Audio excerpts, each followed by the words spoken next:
जय गुरुदेव to all. Radhe Radhe. आज का लेसन भी एकदम बिगनर्स के लिए। इसके पहले की भी लेसन मैं बिगनर्स की सीरीज़ के लिए ही लेकर आई हूँ। अब आज हम क्या समझेंगे कि सप्तक किसे कहते हैं। ठीक है, ये बहुत इम्पॉर्टेंट है कि सप्तक किसे कहते हैं। तो डेफिनेशन के हिसाब से सप्तक की परिभाषा ये है कि 7 स्वरों के समूह को सप्तक कहते हैं। ठीक है, इसमें शुद्ध स्वर ही लिए जाते हैं ये कहने के लिए। वैसे तो आपको पता है एक सप्तक में कुल 12 स्वर होते हैं। 12 स्वर कैसे होते हैं, ध्यान दीजिएगा।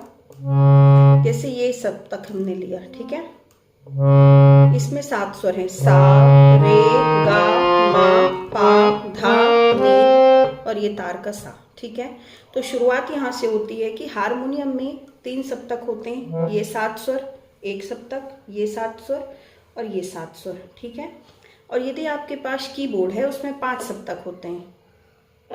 इससे भी इधर एक होता है नीचे और इससे भी ऊपर होता है। तो मुख्य हम जानेंगे कि सप्तक सिर्फ 3 प्रकार के होते हैं। एक तो ये जो बीच का सप्तक है, मिडिल ऑक्टेव इसे इंग्लिश में कहते हैं, मतलब मध्यम सप्तक। फिर इसके नीचे के स्वर जो यहाँ के होते हैं थोड़ा मोटे स्वर होते हैं, ये है मंद्र सप्तक, मध्यम सप्तक। और ये ऊपर के जो हाई नोट्स होते हैं जिनकी आवाज़ थोड़ा पतली ऊंची तीक्ष्ण रहती है, ये तार सप्तक के स्वर कहलाते हैं। ठीक है, मतलब लगभग हर एक गाने वाले व्यक्ति की आवाज़ मंद्र से लेके तार के किसी न किसी स्वर से मैच करती है। और उस एक स्वर को हम पर्टिकुलर स्केल कहते हैं कि कहते हैं ना, जनरली जब कोई गाना गाता है तो बताता है मैं एफ शार्प से गाऊंगा, मैं बी माइनर से गाऊंगा। ठीक है, तो ऐसा ही वो स्केल है, उसका लेसन अलग लेकर आएंगे। आज हम सप्तक को समझेंगे कि सप्तक क्या है। तो सबसे पहले हमने जाना सप्तक की परिभाषा, 7 स्वरों के समूह को सप्तक कहते हैं। फिर दूसरी डिटेल है कि सप्तक कितने प्रकार के होते हैं। सप्तक 3 प्रकार के होते हैं, मंद्र सप्तक, मध्यम सप्तक, तार सप्तक। तो हम जो पद्धति पढ़ रहे हैं भातखंडे पद्धति के अनुसार जो स्वरों को लिखने का तरीका है, उसमें जो मंद्र सप्तक के स्वर हैं जैसे सारे गामा पाधा नी, ये भी हैं, ये भी हैं, ये भी हैं। तो यदि हम यहाँ का पा बोलेंगे तो इसके स्वर के नीचे बिंदु 1 लगा देंगे, डॉट। और तार के स्वरों के ऊपर, ये पहचान है। और मिडिल ऑक्टेव के स्वरों में कोई भी निशान या चिन्ह नहीं होता, ये पहचान है। तो सप्तक हो गए, 7 स्वरों के समूह को सप्तक कहते हैं।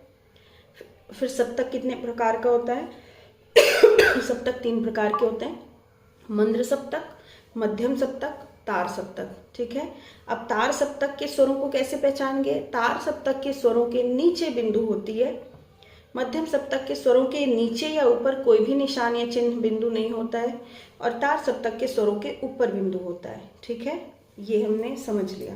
अब सप्तक में 7 स्वर तो हमने डेफिनेट किए, लेकिन 7 के अतिरिक्त भी जो 5 विकृत स्वर हैं जिसमें 4 कोमल और 1 तीव्र स्वर भी आता है। तो कैसे 12 स्वर कैसे हो गए सप्तक के। पहले तो शुद्ध स्वर सा, रे, गा, मा, पा, धा, नी, ये सा। फिर से यहाँ से नया सप्तक शुरू हो जाएगा। ठीक है, तो अब इसमें सा, रे, गा, मा,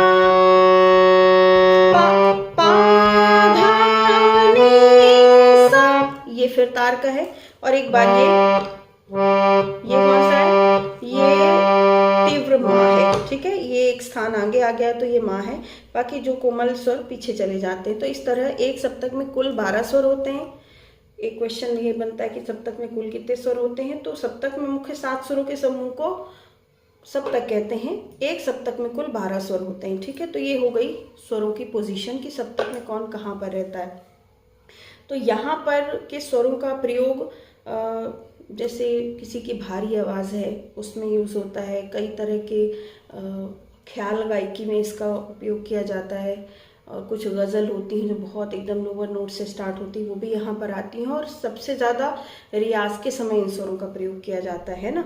यदि आप कहते हैं मंद्र सप्तक के स्वरों को साध लोगे तो तार के आपको अपने आप आ जाएंगे। ठीक है, ये बेस है, नींव है, ये वो है आधार है जहाँ आप रह रहे हो, और ये उसकी नींव है और ये उसका छत है। ठीक है, तो एक घर के रूप में हम देखा जाए तो तीनों ही स्वर बहुत महत्वपूर्ण हैं। ये आधार देते हैं, ये सुरक्षा देते हैं और ये ऊपर के स्वर हैं, ठीक है। यहाँ पर के स्वर थोड़े मोटे होते हैं, मंद्र के स्वर, और तार के काफ़ी ऊंचे होते हैं। जैसे हम मिडिल ऑक्टेव में सारेगामा बजाते हैं, फिर देखेंगे कि ऊपर नीचे कैसे स्वर जाते हैं। सा रे गा मा पा धा नी सा, सा रे धा पा गा रे सा, सा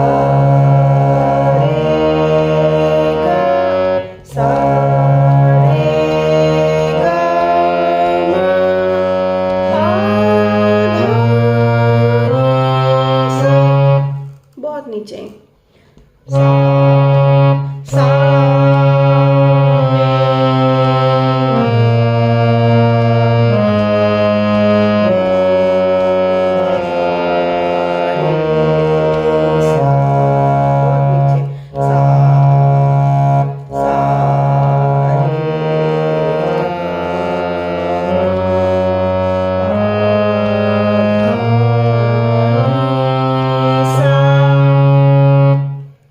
नॉर्मली हम इस सप्तक में गाते हैं, ठीक है। फिर तार के स्वर और ऊपर है। सा रे गा मा पा धा नी सा, सा, सा। कितना ऊंचा है, इससे भी ऊपर के नोट से कहलाते हैं।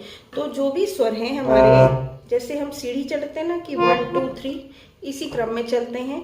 तो ये सा है, इसकी फ्रिक्वेंसी इससे थोड़ा सा तेज है। ये 1 बाय 1 ये ऊपर की ओर जा रहे हैं, ये नीचे की ओर जा रहे हैं। ऐसे स्वरों की पोजीशन रहती है।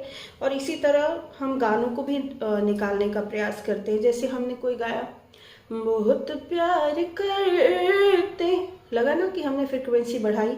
जैसे हमने गाया बहुत प्यार करते हैं, तो यदि स्वर यहाँ पर आ रहा है तो बहुत प्यार कर ये ऊपर जाएगा, ठीक है। तुमको सनम नीचे आएगा। तो इस तरह स्वरों को भी देखा जाता है सॉन्ग निकालने के लिए। तो ये टॉपिक मेरा एक सप्तक का था, छोटा सा। तो इसे आपने समझना है, और इसी के अंदर सारे स्वर होते हैं। और फिर से बता दूं, 7 स्वरों के समूह को सप्तक कहते हैं। सप्तक 3 प्रकार के होते हैं, मंद्र सप्तक, मध्यम सप्तक, तार सप्तक। मंद्र सप्तक के स्वरों के नीचे बिंदु होती है। मध्यम सप्तक में कोई भी निशान नहीं होता है लिखने के लिए, और तार सप्तक के स्वरों के ऊपर निशान होता है। यदि कहीं पर मैंने लिख दिया है सा, उसके नीचे बिंदु लगा दी, मतलब कि वो यहाँ का है। एक हमने लिख दिया सा और कुछ भी नहीं लगाया, ऊपर नीचे डॉट, मतलब वो यहाँ का है। और एक सा लिखा हमने, ऊपर बिंदु लगा दी, मतलब कि वो यहाँ का है, ठीक है। तो स्वरों को समझने के लिए, उनकी पोजीशन को समझने के लिए, और हम कहाँ से गा रहे हैं, कहाँ के स्वर यूज़ करने हैं, इसके लिए सप्तक का प्रयोग किया जाता है। तो ये एक बहुत ही इंपॉर्टेंट और छोटा सा लेसन। तो जो लोग भी घर बैठे बहुत आसानी से म्यूज़िक सीखना चाहते हैं बिना किसी ज़्यादा ताम झाम के, तो ज़रूर मेरे चैनल को विजिट करें। मैं बिगनर्स के लिए नए नए लेसन और सॉन्ग्स के ट्यूटोरियल लाती रहती हूँ। तो फिर जय गुरुदेव, राधे राधे, मिलते हैं नेक्स्ट वीडियो में।